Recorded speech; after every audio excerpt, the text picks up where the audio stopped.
Great. Welcome, everyone. We are so thrilled to have Carrie Williams with us. She's an executive and team coach, also a published author, and she's the founder of Rain Shadow Coaching.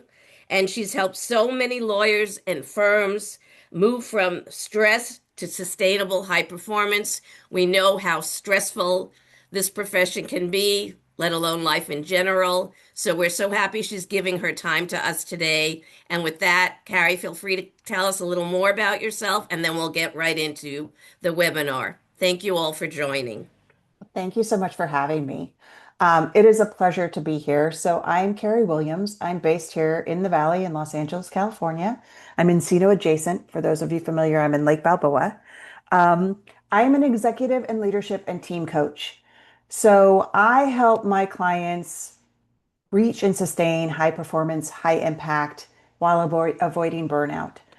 I am both an MCC and an ACTC. For those of you who are familiar with coaching, MCC is the highest level of credentialing a coach can have anywhere in the world, and ACTC just means I'm also credentialed as a team coach. There are 35 of us in the entire country with those two credentials, so I am all in on coaching. I am a former president of the International Coach Federation of Los Angeles, California, so I'm deeply embedded in the coaching world, and I am a personal fan and believer in coaching. So I want to thank you for having me here. Today, I am not talking about coaching, but I am talking about an aspect of coaching that I bring this up pretty much with every single one of my clients, and that is how to manage and mitigate stress in life and in their business world. This didn't used to be as prevalent of a conversation as it is now. It's always been part of our psyche and part of our dynamic. But with the pandemic, with the cultural shifts that are happening, it seems to be that we're all experiencing more and more stress. And I like to talk about stress because I am one of those statistics. In my early 20s, no, late 20s, I experienced a series of stress-induced panic attacks. So I remember sitting in front of a television, and all of a sudden, my heart started racing, and my vision started blurring at the edge, and my fingers started tingling, and my breath got really shallow. And I was describing all of my symptoms to my boyfriend at the time because I thought he was going to have to tell the paramedics because I thought I was going to pass out and he was going to have to call 911. Took a bit of time to figure out what it was. Turns out it was a stress-induced anxiety attack. And the fact of the matter is, when I experienced my attack, statistics said that one out of every three people experienced a full-on panic attack. Statistics say now, after the pandemic, that more than 50% of people have experienced an anxiety or panic attack at one point in their life. That means, but there are 30 people in this room, that means that at least 14 other of you have experienced the same thing. And that is the extreme edge of stress, right? But it started my journey and my curiosity about stress because stress is so powerful that if you don't listen to the signals that you're hearing from yourself emotionally and physically, if you just ignore them and push through, which most of us type A people do, it will force you to stop. It will force you to slow down. It will force you to pay attention. It'll force you to do that by creating a panic attack or making you exhausted. Your body is speaking to you. And this conversation is about how to listen to that and what to do when you've heard what it's telling you. So, while this is an MCLE for you all and it is educational, it is much more interesting and entertaining and educational the more participation there is. So I want to encourage you to hop off mute if you want to. You can ask questions at any point in this conversation. You can put questions in the chat. I'll keep my chat open and they're going to help me monitor the chat in case I miss anything. Um, the goal is to share the wisdom in this room because I know that many of you deal with super high levels of stress and you're really good at handling that and mitigating that. And so if you have tips and techniques that you want to share, we're really discussing best practices for stress management. Um, I saw that somebody said in chat that we're hearing an echo. Is it just one person hearing an echo, or is everyone hearing an echo? And are you still hearing it? It sounds great to me. Okay. Okay. Perfect. Um, if you are hearing an echo, just hop off mute, tell us. We'll see what we can do. But if you're not all hearing it, I'm gonna hope it's just one person or that it's gone away. Any questions before I start this conversation?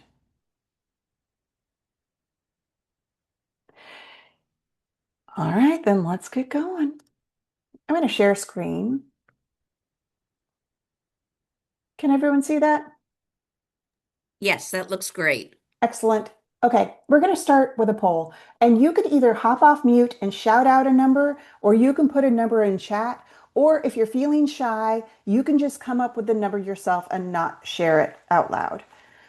But on a scale of 1 to 10, what is your current or average stress level? And you can tell me your stress level right in this moment, or you can just tell me your stress level on average. 1 means it's practically non-existent. You don't really experience stress. 10 means you're about to pass out from stress. Where are you at on that scale? And you can hop off mute if you're really brave. You can put it in chat. Oh, good. I see some in chat showing up. We've got a 3, we've got an 8 right now because I'm getting ready for trial. Usually it's a 6, 6, 4, 4. Can I just say that this is impressive? These are some fairly low numbers. 6, 5, excellent. So I have been asking this question when I give versions of this workshop for the last almost 10 years. And no surprise, that number is slowly going up. And also no surprise, when I speak to lawyers, that number is higher than any other industry. So right now, my average is, the average answer for how stressed are you is a 7.8. That means that people's baseline for stress isn't a 5, which is average. It's almost, what is a 7.8? A C plus? A B minus? It's pretty high. That means we're all carrying around incredibly stressful loads of cortisol, and it's getting distracting in our lives. Really quickly, because I know some of you like to know what's coming in this conversation, we're going to talk about not stress and family law. We're just going to talk about stress in the law. We're going to talk about the science of stress. We're going to talk about um, your stress level, which means we're going to talk about the tests, the assessments that you had. Hopefully, you have those results. And then we're going to talk about 3 aspects of stress. We're going to talk about outlook on stress, mindset when it comes to stress, and then how to reframe thoughts to reduce stress. So let's start. Why why are lawyers so stressed out? Why do you guys think? You can throw it in chat, you can hop off mute. You have some very distinct circumstances that give you higher levels of average stress than the average American. And you can cheat and just look at my list. But when you're working in the legal practice, there's high stakes and high consequences. There is relentless pace and demands, and you cannot always control that pace. You cannot always control that demand. There's sometimes adversarial work environments, right? Law is full of conflict, and it's full of very different styles and different strategies. There's negotiation, there's conflict, there's pressure, and it's woven into the daily work. There are emotionally charged client matters. Those of you who practice family law or even estate planning, when it's end of life estate planning, incredibly stressful. You have people going through stressful transitions often against their will. So you're trying to do very complicated legal work with them in a time where their stress levels are already incredibly high. So you get residual stress from them. The legal world is also a perfectionism culture. And we start that before you even get to law school. Think about the LSAT, think about law school, think about the bar.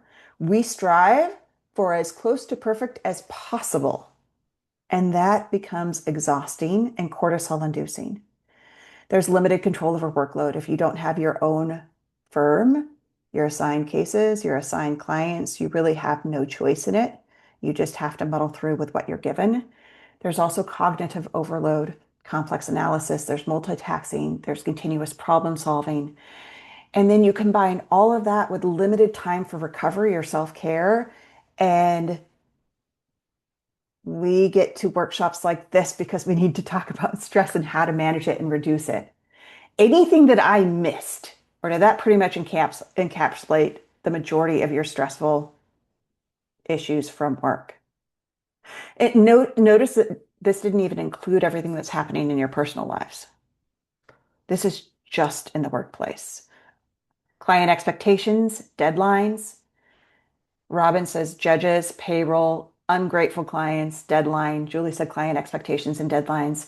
Yeah, it feels never ending. It feels like there are constant demands on your time, your effort, and your energy, and not a lot of gratitude and appreciation. So, what do we do with the fact that you are in consistently one of the top two most stressful professions in the nation? And did you guys realize this when you became lawyers? You knew it required high intelligence and high drive, but did you realize it was so stressful, or was it a surprise when you became a lawyer and you were like, oh, this is more than I bargained for? That's what usually happens. All right, we're going to talk a little bit about the neuroscience of stress because at its core, stress is a hormonal issue. So when you are stressed out or when you're experiencing stress, here's what happens. Your amygdala goes, oof, there is a threat. There's something dangerous. There's something uncomfortable. And it spikes your body to prepare to flee, fight, or freeze. So the amygdala talks to the hypothalamus, and the hypothalamus goes, uh-oh, we better get ready. And so it gets your adrenal glands all incorporated, and then your adrenal glands flood your body with cortisol. Now, what is supposed to happen is your body gets flooded with cortisol, you get through the threat or the danger, your cortisol levels lower, you get calm, your happy hormones rise, the oxytocin, the dopamine, the serotonin, and your body gets to recover. But what happens more often than not now is you get a surge of cortisol. And before your body can flood that cortisol out, you get another surge of cortisol from another threat or another stressful situation. And so when that happens, you start to experience chronic cortisol, which is chronic stress. Your body never has time to relax and recover. So your muscles are always in a tense state. Your heart rate's always elevated. Your breathing's always fast or shallow. Your pupils are always dilated. When all those things happen, it's your body preparing to fight or flee. But your body recovers when it relaxes and is flooded with happy hormones. So when I say stress is a hormonal issue, I don't mean that you can't handle your hormones or your emotions. I'm simply stating that at its core, stress is caused, or the response to stress in the body is cortisol. It's a surge of cortisol. So the solution to stress is to lower the cortisol and fill your body with happy hormones: dopamine, oxytocin, serotonin. I'm going to throw those out a lot. Out of curiosity, in the chat or just to hop off mute, does anyone know what oxytocin is? What causes oxytocin? It's one of the happy hormones. It's one most of us know what it means.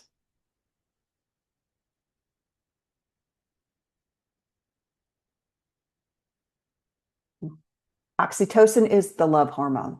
It is feeling connected, feeling like you belong, feeling cared for, feeling loved. We have dopamine and serotonin. Dopamine is the happy hormone. It gives you that kind of the high, the surge, the happy surge. What we're going to talk a lot about is how to fill your body with those happy hormones, because when your body is filled with happy hormones, what happens is your cortisol spikes are less intense and they last for a shorter amount of time. So I'm going to throw a lot of hormone words around today, and then we're going to talk about emotions today. But it's really just so you can have a deeper understanding about your stress levels, how it's impacting you, and then also give you some tips and techniques that you can take home and use to mitigate that stress, to calm yourself down, to give yourself some coping skills and coping mechanisms to keep the cortisol lowered throughout the day. I also want to acknowledge before we go on, for those of you who are starting to feel stressed out, just talking about stress can increase your stress. So feel free to stand up if you need to, wiggle around if you need to. You're not on camera, so we can't see you. So no one's going to judge you. And just recognize that even having conversations about stress, even if we're learning how to mitigate it and reduce it, can actually increase the amount of stress we're feeling in the moment. So if that's happening, just take a few deep breaths. You can use one of the little techniques that we're going to learn together, but it's perfectly normal. It's not just my presence that's stressing you out. It's the conversation we're having. Okay. I also want to acknowledge before we start that there is both good and bad stress, right?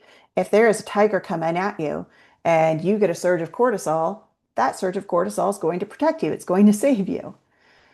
What we're really talking about when we talk about stress reduction and stress mitigation is distress. It's chronic stress. It's once you get past the comfort zone of stress that propels you forward and helps you do great things, like get into law school, like pass the bar association, like argue in court, like go through a hard negotiation. Beyond that comfort zone, if you keep pushing when you're experiencing stress, you'll hit a tipping point. It's like a bell curve. You'll start to get really exhausted and fatigued. Um, your reactions will become less responsive. Your patience will become more thin. It will start to impact your relationships, your physical health. It will turn to exhaustion. It then can turn to ill health. And if you keep pushing forward when you're experiencing these, a lot of folks will burn out.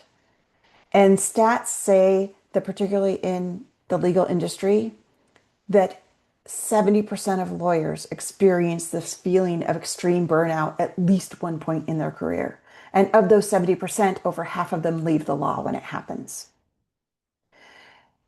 Now, from my personal experience, I used to work with lawyers who, once they made partner or they were striving to make partner, they would be a little exhausted and they'd come to me and they'd say, Carrie, I need to start working on some stress management.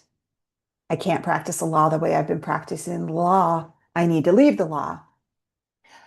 Startlingly enough, I am now working with folks who have been out of law school for 3 years, who are already at that level of fatigue and burnout, coming to me saying, I know that I'm $300,000 in debt, and I know that this is the career that I wanted, but I cannot handle this and I can't sustain this, and I'm going to have to leave the law. And so what is happening is we're losing an entire generation of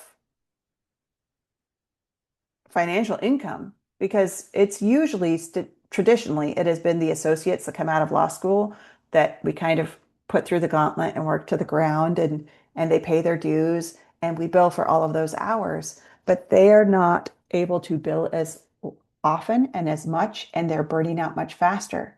So statistically speaking, some of the reason we're having this conversation is if you have a firm and you lose a lawyer, it essentially costs your firm, the math says it costs your firm 3 times what you pay that lawyer in terms of clients lost or billing slowed down, and also having to replace them and train that replacement.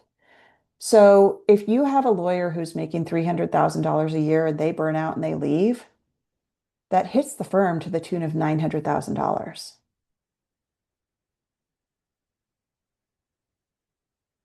All right, so let's talk about where you are in terms of your stress level.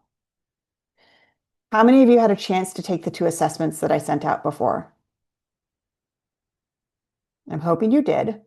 If you did, pull out your Holmes Rahe stress test and take a look at the results. And ideally, you have one big number for me. So if you are between 11 and 50 points, here's what this test means. Holmes and Rahe were uh, they're two psychologists and they studied stress. And what they discovered was you can directly correlate the amount of stress, circumstantial stress that people are experiencing in their lives with their odds or chances of having a physical illness or a physical accident in the next 2 years. And they correlated that because the higher your stress level, the more likely you are to be less observant, to have slower reactions, the more likely you are to get in an accident, not just a car accident, but for example, I had a friend who was experiencing a large amount of stress in her life, and she was moving and she was carrying a box and she was stepping for up just up on the curb and she missed the step and she fell and broke her cheekbone. Now, when we did this test score on her, we recognized that she was in the highest category. So, of course, she was susceptible to accident or injury. And if she'd realized that number beforehand, she might have paid a little more attention or tried to go through a little less transition. So, this assessment result tells you, based on the circumstantial circumstances in your life, what is your Holmes Rahe stress level test. If you came up with between 11 and 150 points, you have a low to moderate chance of having an accident or an illness that is influenced by stress in the next 2 years. If you're in this category, kudos to you. When I first took this test, that was not the category I was in. If you have 151 to 299 points, you have about a 50% chance in the next 2 years of having an accident or an injury or an illness that is directly impacted by stress. When I say illness, I want to just recognize that insomnia, diabetes, high blood pressure, high cholesterol, hair loss, all of those are deeply, heart disease, they're all deeply influenced by stress levels, by high continuous cortisol levels. And that's just to name a few. Okay, the highest category is 300 plus. Is there anyone in the 300 plus category that wants to admit they're in there? You don't have to, but you have an 80% chance in the next 2 years of having an illness or an injury that is directly influenced and impacted by your stress levels. So if you're at 300 plus, what does that mean? Here's what I recommend. Many of us are what I call transition stackers. A transition stacker is when you go, well, I'm doing one thing, so I might as well do everything all at once so I can just get through it. So if you're changing jobs, you might also buy a new house. I have a client right now who just started a new job. She is getting married, they are moving, and they bought a new car. And her parents are going through a divorce all at the same time. That's a transition stacker. We can't always control the transitions that we are going through in any moment. But what I recommend is that if you're at 300 plus points, don't purposely add any additional transition or stress to what's happening in your life if you don't have to. So if you're considering a remodel and you're 300 plus points, why don't you wait until some of those points fall off before you add the stress of a remodel to it?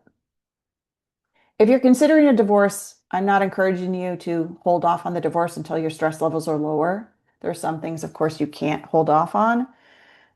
But if there are optional circumstances of stress in your life that you can postpone or delay or defer, that's what I recommend. And if you can't do that, just be really aware that you're more likely to get ill or injured the higher your points are in this assessment. So that means take some extra special care.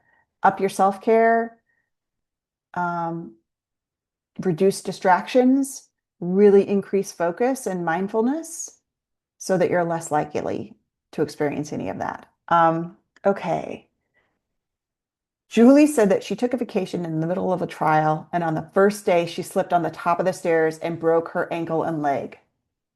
Oof.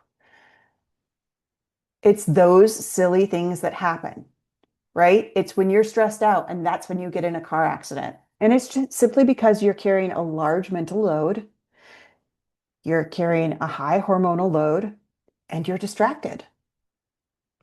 Okay. How many of you took the Williams physical stress test? The Williams physical stress test is a test that I created with the help of some of my doctor friends because doctors have been telling me over and over that high stress impacts us physically. And I thought we need a way to measure that. So if you scored between 6 and 25 points on this Williams physical test, you have really minimal to moderate stress. So you might slip into overwhelm occasionally, but you don't stay there. you're pretty good at handling your stress load and your stress levels. If you are 26 to 49 points, it means that stress is affecting your daily life and health. It's starting to impact your relationships. It's starting to impact um, your productivity or your efficiency. It's starting to impact your mood. If you're in 26 to 49 points, you don't have to admit it. Just reflect on if that is true. Is stress starting to impact your daily life? Because you know better than any assessment about yourself. If you have 50 plus points, it is starting to potentially severely impact your health and your relationships and your productivity. So here's what I want you to take from these. I don't want it to scare you and I don't want you to panic, but if you have a high Williams physical stress test and a high Holmes Rahe, now is the time to be really proactive and start using some of the tips and techniques we're going to talk about. Now is the time. We don't want to wait until after you've experienced something catastrophic to fix this issue. This is where we get to be proactive because it is much more time consuming, much more difficult, and much more too expensive to clean it up after you've reached the tipping point. Not to mention, it's just disruptive in life in general. Okay. We can't have a conversation about stress without talking about the self-care circle. And this is because most of us know this bit of advice, and rarely do we follow it. So exercise is important. And when I say exercise, I don't even mean working till you sweat. I mean moving your body. Moving your body is important because it increases happy hormones. It increases dopamine and serotonin. And so you get a little flood of dopamine and serotonin when you move your body. Fuel. When I talk about fuel for the body, I'm talking about hydration and food. Insulin and glucose and ghrelin, those are all hormones and they're all part of our digestive system. So the more you can regulate your food consumption and fuel intake, the more you can moderate it so you don't have any crazy spikes, and the more hydrated you stay, the more responsive your physical body is. Sleep is one of the most important ones because sleep is where we purge a lot of our cortisol.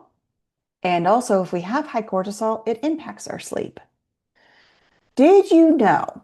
And when I heard the statistic, I thought it had to be fake, but that was probably because I wasn't getting enough sleep.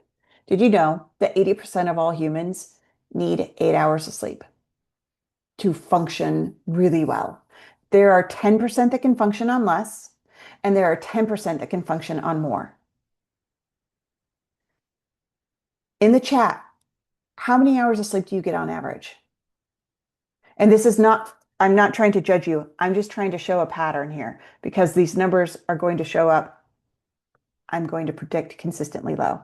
6 hours, 6.5 hours, 8 hours. Yay, we have an 8. Around 6 to 7. Lauren, you're a sleep goddess. 9 hours, 6 hours, 5 to 6, 6. Okay, 7, but I take naps daily. I want you to look at those numbers, not to judge how much time, how much sleep people are getting, but do you see how many people are getting less than 8 hours? And statistically speaking, 90% of us need 8 hours or more to fully function at our best. So one of the best things we can do is create a sleep habit for ourselves where we are not just in bed for 8 hours, but we're getting 8 hours of sleep. Those of you that have an Oura ring, this thing is magic and also my worst enemy because it tells me how much sleep I'm getting. It tells me how deeply I am sleeping. It tells me, sure, Carrie, you were in bed for 8.5 hours and you slept for like 7 of those hours. You can create sleep rituals because our body is really great at knowing when it needs to wind down. But if we're trying to sleep with surges of cortisol, we can't. Our mind is racing, our heart is racing, we're thinking about things. We can't relax, we can't slow down. Our melatonin doesn't rise, and we don't get the rejuvenation that we need from sleep. So, the first conversation we have when we talk about stress mitigation is exercise, fuel, and sleep. And then we get into the stress management portion, which is where I do my deepest work with clients. Our attitude is one of our greatest tools against stress. And I'm not saying be a Pollyanna and be positive. What I am saying is there is a spectrum of willingness of how we show up and how we embrace things. And we can make our life harder and more filled with cortisol because of internal conflict. So I've created this spectrum of willingness, and the theory behind it is in any given commitment, anything that we're doing, committing to, um, promising, there is a full spectrum, all the way from unwilling to committed willing. So, unwilling is the person that you can't make them do anything they don't want to do, no matter how hard you try. We have all been unwilling at some point in our life, and I bet we all have clients that are unwilling. The next step up from that is resentful willing. They might do the work, they might make the change, but they're only doing it because they're being forced to and they really don't want to, and they're pretty upset that they have to. Those of you in family law, I'm going to guess you have a lot of clients like this, and also with litigation as well. The next step up is reluctant willing. They will take the action, they will do the thing, but they don't really want to. They're only doing it because they have to meet expectation. They don't want to disappoint someone else. And then there's accepted willing. And those are the folks who say, it is what it is, it has to be done, I might as well do it. If you are accepted willing or below on this spectrum, at best we can hope from you is minimal compliance. At the very best. Whether this is you looking at mitigating stress and shifting habits to reduce stress, or one of your clients going through a process with you, right? If they are accepted willing or lower, at best you're going to get is minimal compliance. Well, why is this stressful? Because there is a lot of resistance and reluctance and internal strife for people who are accepted or lower in willing. And if you show up on the upper end of the spectrum and you're dealing with people on the lower end quite often, that can cause cortisol as well. It can cause conflict. A lack of alignment increases cortisol. So if we can move you up the spectrum of willingness, it's going to make internal struggle less of an issue for you. And it's also going to make things, what's the right word for this? Not more fun, but you'll be more in flow and less in friction, if that makes sense. So once we get beyond accepted willing, we get into hopeful willing. Hopeful willing is, I don't know if this change will make a difference, but I'm hopeful that this effort will make things better, will get me where I want to be. So there's a positive emotion associated with it. Eager willing means you're actually starting to get a little proactive because you're curious. You're eager to see what might happen, what might change. Enthusiastic willing means you're really proactive and actually have a level of excitement or enthusiasm. And committed willing is when you are committed to doing it no matter what. You've made your decision. There's no waffling. There's no second guessing. There's no doubt. If a challenge comes your way, you'll get through it. It might be hard, but it doesn't matter. You're going to do it as enthusiastically as you can. If you look at the spectrum, everything accepted and below, high cortisol. Everything hopeful and above, higher positive hormones, higher happy hormones, less cortisol. And one of the things that is shocking to my clients is that where you show up on this spectrum is completely your choice. You get to decide. And if you want to move up this spectrum, you can decide to move up the spectrum. Clients come to me all the time saying, I'm resentful or unwilling. Can you make me willing? And the fact of the matter is, I cannot. I can invite clients up the spectrum. I can give them tools to help them move up that spectrum. But the only way they're going to move from unwilling to committed willing is if they decide to. So this tool is great for us to just recognize that our brain, our choices, and how we approach the decisions that we make, where we spend our time and energy, what we decide to focus on really impacts our stress levels. Does anyone have any questions about the spectrum? Because I know it can be kind of complicated and it's a new concept for most everybody.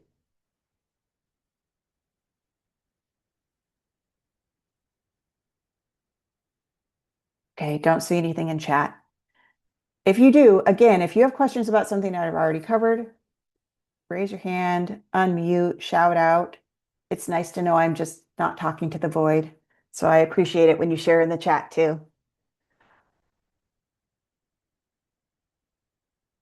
The second aspect of stress management that is really important is mindset.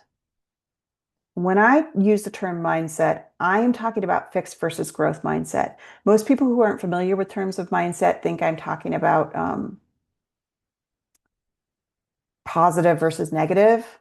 Are you an optimistic person or are you a pessimistic person? Right? That's the lens in which you look at things. But when I talk about mindset, I am talking about the belief system in which you create your lens from. So there's two different lenses. There's two different belief systems. There's fixed and there's growth. A fixed mindset is a person that firmly believes that you are born with what you have.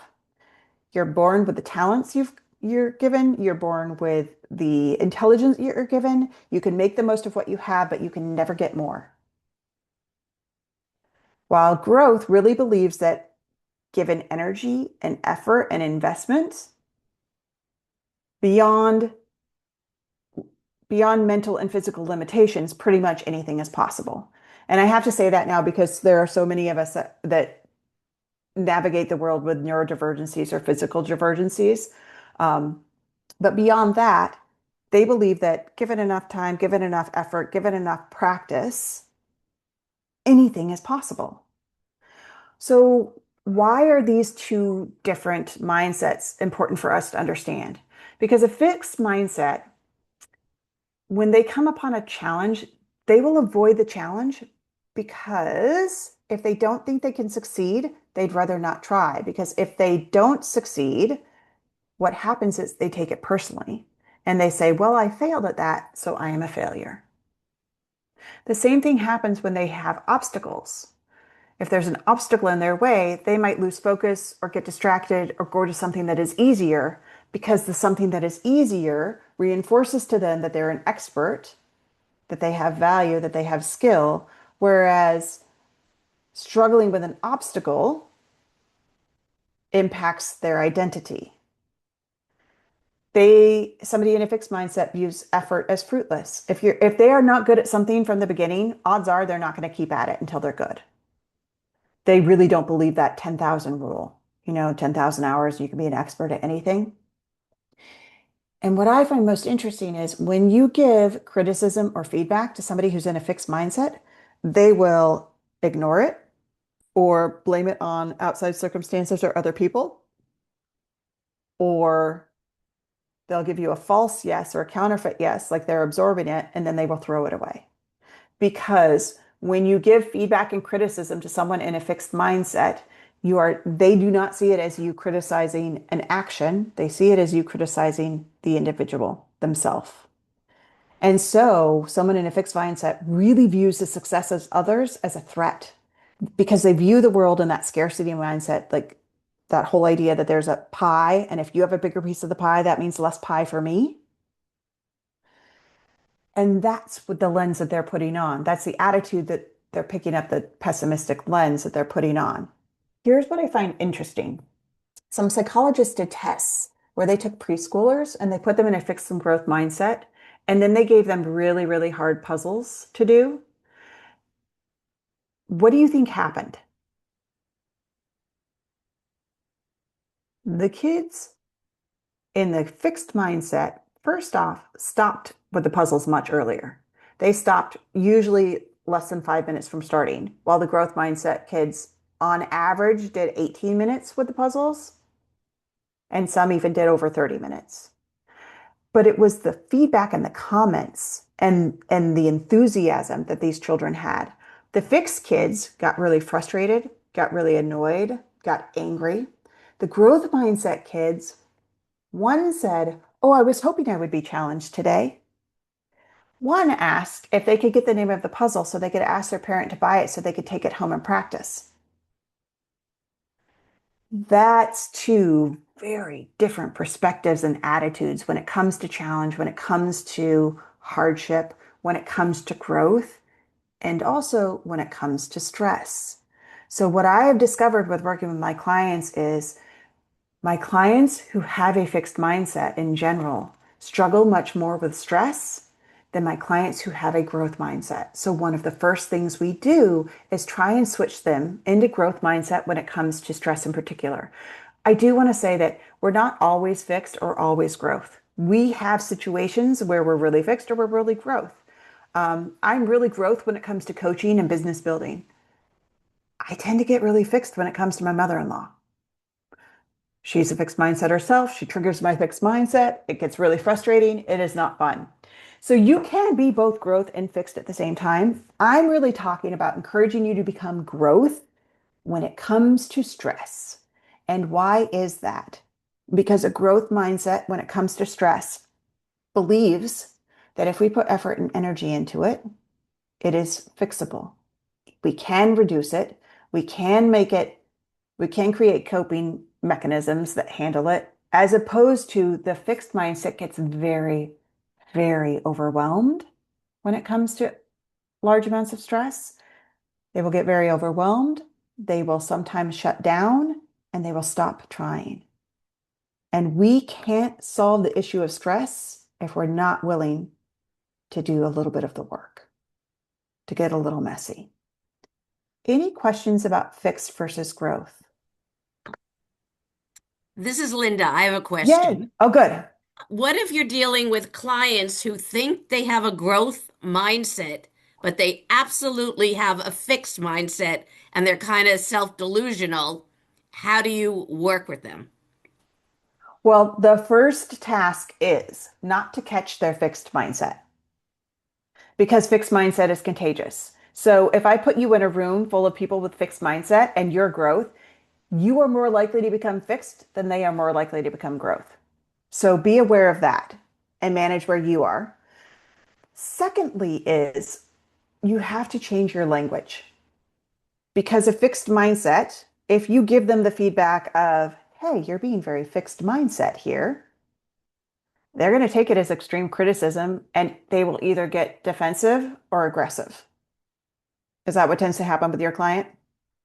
That's what I'm thinking is that everyone would say, "Oh, I'm growth," but in reality, after working with them, you see, no, you're really fixed. Yeah. So I have an assessment that I can give to the Bar Association and they can share it with you all that is similar to the assessments we took, but it tells you if you're predominantly fixed or growth. You can't really give your client an assessment. The fact of the matter is, a lot of people who are fixed don't want to admit that they're fixed. And so I don't know that you can convince them that they're a fixed mindset. You can just encourage them into growth. You can encourage them into the growth by shifting their language and reframing their thoughts with them. Here's an example. Carol Dweck wrote a book called Mindset.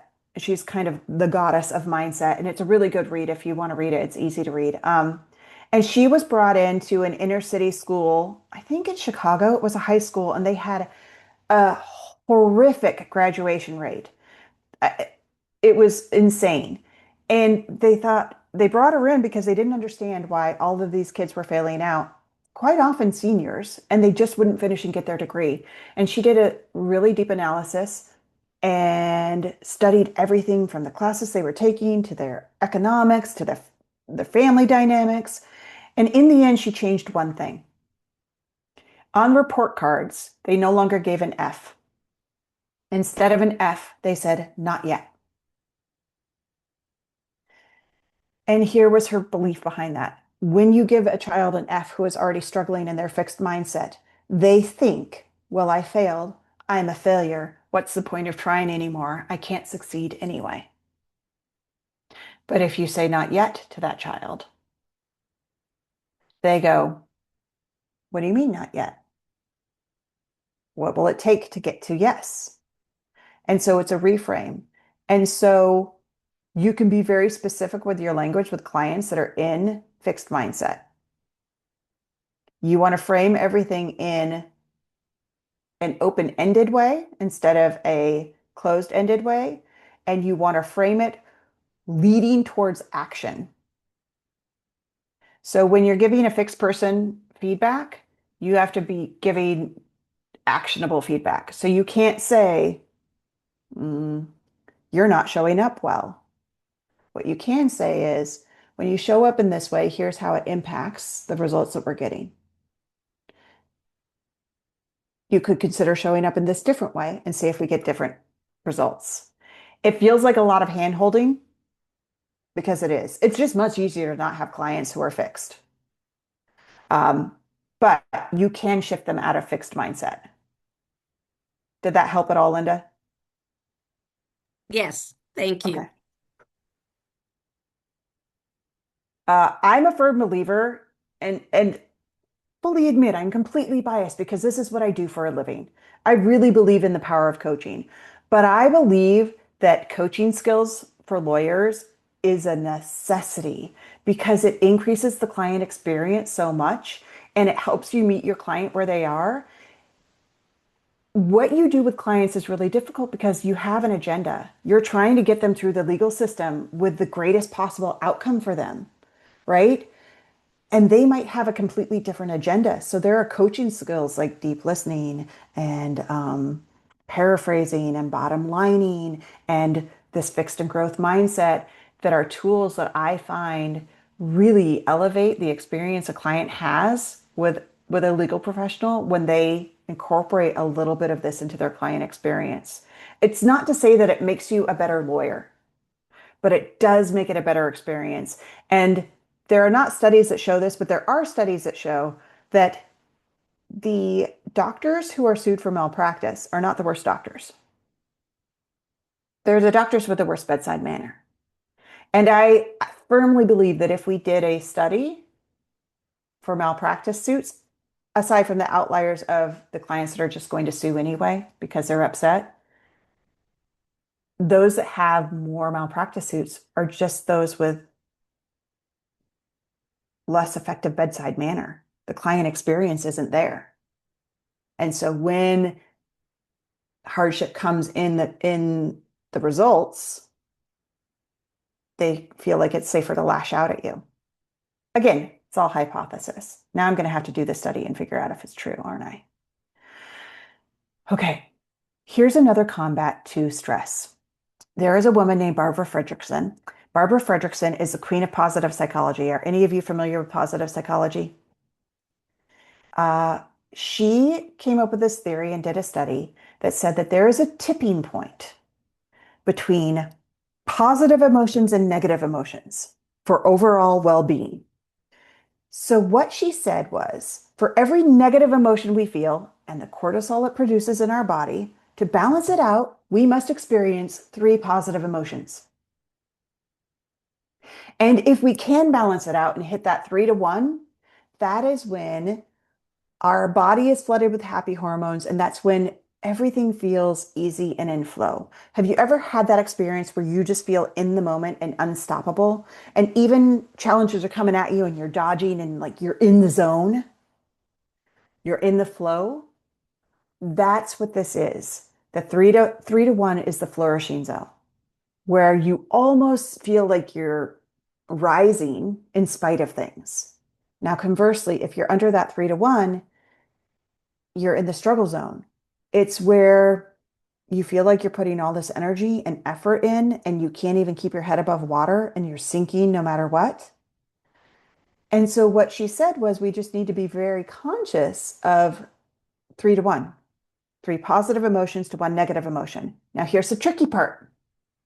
When we feel a negative emotion, a lot of times we revel in it and we relive it and we loop it in our brain. And every time we loop a negative emotion, we're flooding our system with cortisol again. So if you made a mistake and you're like, oh man, I made that mistake and it was horrible. And then you go home and you're like, I made this mistake today, and you share it with your spouse. That mistake was really bad. And then you think about it and analyze about what you would do different. Every time you think about that mistake, cortisol flood.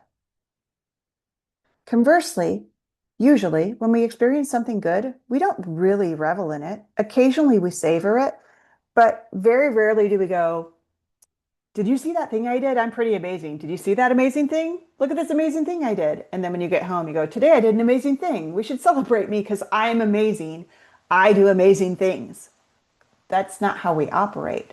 So, what Barbara said is we need to be really conscious of hyper celebrating and appreciating those positive emotions and reliving them as much as we can, and settling, processing, and then leaving behind the negative emotions. So when we think that we're venting to somebody because we think that we're calming ourselves down and purging, right? We think we're lowering our cortisol by venting. Science says we're actually amping our cortisol up. Not only that, but we're dumping cortisol onto the person we're sharing it with. So this theory of positivity really just means be incredibly aware of if you're accelerating your cortisol, if you're de-escalating your cortisol, if you're sharing it, and if you're spreading it. Now, I bet you're saying, Carrie, what are positive emotions and negative emotions? Hop on the chat, you guys, and I'm going to give us, I'll count down to one, and I want you to type in all the negative emotions you can think of and just hit send because I want to see how good we are at naming and recognizing and identifying negative emotions. So you can start typing now, but when I say one, we're all going to hit send. So keep typing all the negative emotions you can think of in the chat. And I hope we're all still awake and actually doing this. And then you're going to hit send in 3, 2, 1. Fear, concern, anger, frustration, anger, grief, embarrassment, shame, depression. That's it, guys. You guys are a positive group. Okay. Usually I do this in a live room. And when I ask people to shout out negative emotions, everybody is listing and the list doesn't stop and the room is full because we all know those disappointment, frustration, anxiety, angst, all of those negative emotions. They're at the tip of our tongue. But let's see if we can do the same thing with positive emotions. And I'm not going to make you do it all at once, but start typing in all the positive emotions you can think of in the chat. And here's the interesting thing. All the positive emotions, according to psychologists, can be put into 10 different emotions. So there might be slight variations to them, but there's 10 different ones. And while you're typing them in, I'm going to tell you something that I find curious. I find curious that all the negative emotions have a physiological response to them. You feel them in your body. And if you saw a picture of someone showing anger, you could identify that. Positive emotions show up much differently. Okay, so here we've got some positive emotions: joy, affirmation, love, tenderness, humor, affection, respect, giving or generosity, happy, loving, fulfilled, excited, optimistic. You guys are much better at the positive emotions. I like this. So here are the 10 positive emotions that positive psychologists say exist: joy, gratitude, serenity, interest, hope, pride, amusement, inspiration, awe, and love. Note that on this, hope is the only positive emotion that is born in a place of negativity. And note that when I say pride, I'm not talking about ego. I'm talking about celebration of yourself. So we want to spend as much time in these positive emotions a day and revisit them as often as possible and stop revisiting the negative emotions. Because what we're trying to do throughout your day is cortisol disruptions.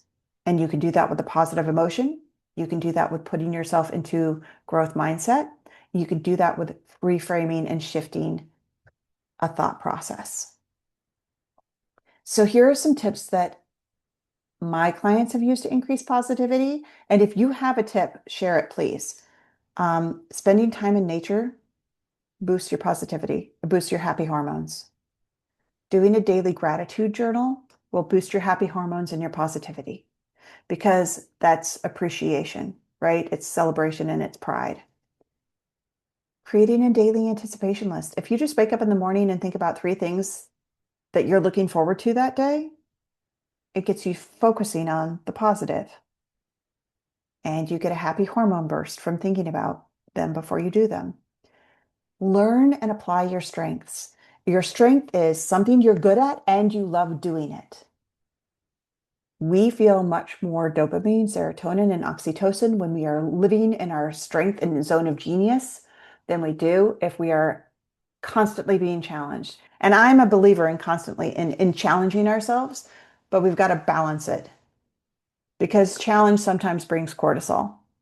It also brings growth, but we need to balance it with leveraging our strengths and our zone of genius. I had one client, and I love this. She created a wall of positivity. Every time she did something hard, she put a little 3D cloth butterfly on her office wall because she loved butterflies. And she used to dread going into her office, but every time she did something hard, like was proactive about a hard conversation with opposing counsel or with her client, or she would put a butterfly on her wall. And she said, Carrie, I don't know when it shifted, but it shifted. I look forward to going into my office every day now. And when I see that wall, all I think of is, man, I do some amazing hard things. And I think about what I can do today to add another butterfly to that wall. So just putting butterflies on her wall when they meant something shifted her entire mindset of entering her office. And then revisit past positive situations as often as possible. And when all else fails, reduce or avoid negative situations as much as you can. Any questions on the positivity ratio? Now, I know some of you have a hard out at 1 o'clock. I have 3 more minutes to share if you want me to. I have one more concept I'd love to share. That'd be And great. this usually really resonates with my legal clients as well because it's an intellectual concept. It is shifting thoughts and actions. How many of you are familiar with philosopher Immanuel Kant? Yes. Okay.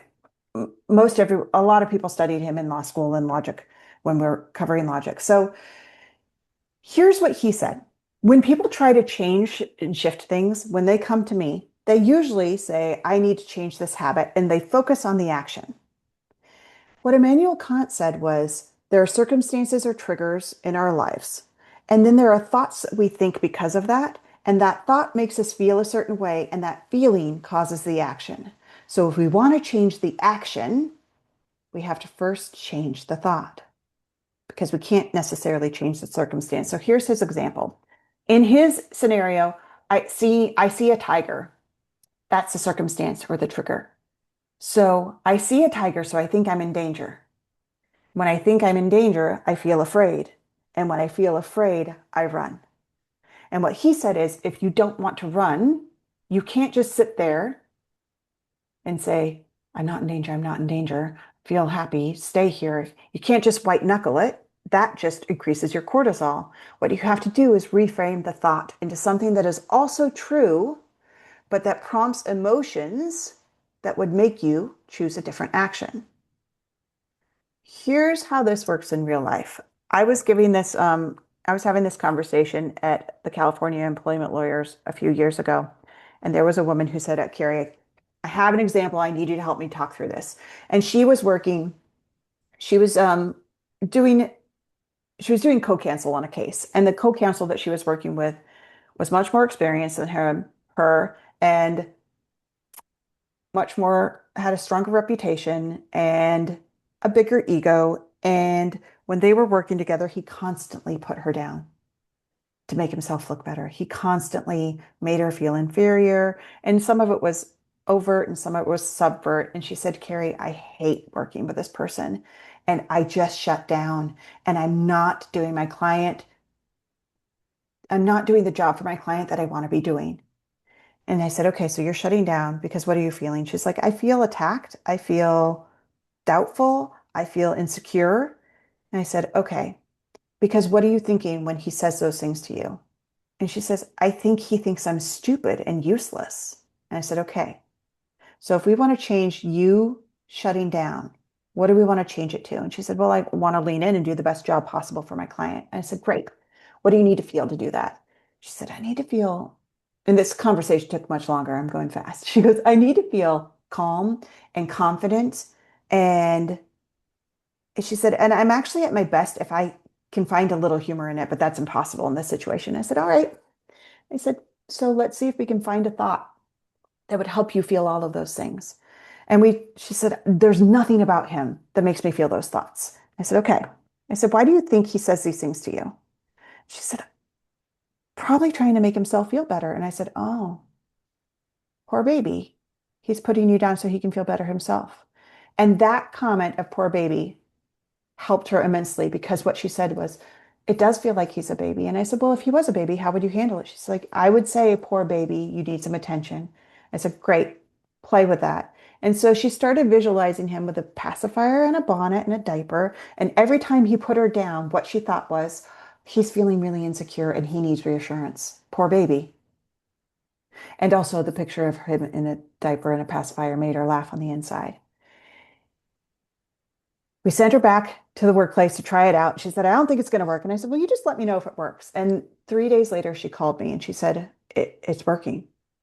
It's totally working. It's shifting how I'm showing up. It's shifting the way I'm handling things.